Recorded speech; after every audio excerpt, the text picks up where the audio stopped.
Well, now it was hoped it would pass off peacefully, but violent scenes erupted in the centre of Belfast before even a contentious Republican parade had passed through. A last-minute loyalist counter-protest, sanctioned by the Parade's Commission, resulted in injuries to 56 police officers. The Northern Ireland Secretary, Theresa Villiers, has called the latest trouble in the region disgraceful, as Siobhan Kennedy reports. Riot police poised on one of Belfast's main high streets last night, but no busy shoppers here. Instead, an angry mob of loyalists, vehicles set on fire and buildings ablaze. Police used plastic bullets to fend off the protesters, lying in wait for Republicans to parade through the city centre. But the violence began long before the parade arrived. Police used water cannons to fend off hundreds of Union Jack waving protesters who hurled bottles, metal guttering, even slabs of pavement. 56 officers were injured, 2 sent to hospital, while 2 members of the public were also hurt. Those people had no intention of peaceful protest. They lacked self-respect and they lacked dignity.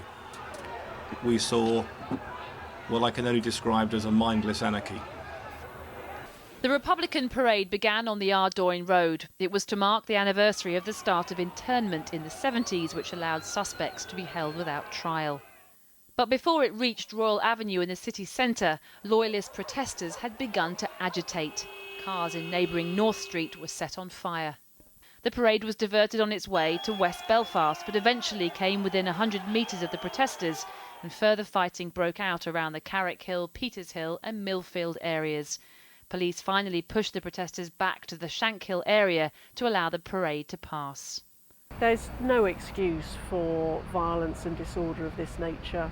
The attacks on police were disgraceful, and it's really saddening that after a tremendously successful week for Northern Ireland hosting the World Police and Fire Games, one of the biggest sporting events on the planet, that we have scenes like this, sending out negative images of Northern Ireland to the rest of the world.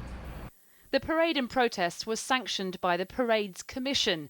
The protest at Royal Avenue was by a division of the Orange Order, whose application had only been submitted a week before, not 28 days as required.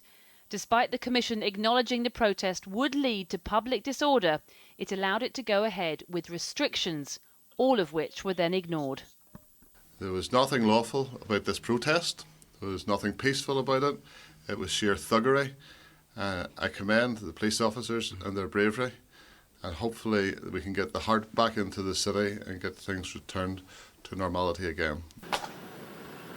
He may hope for that, and a loyalist march did pass off peacefully today.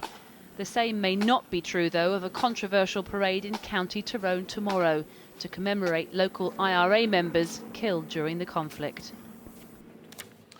Well, we did ask to speak to the Parade's Commission today, but they declined to comment and said they had no plans to change arrangements for tomorrow's parade.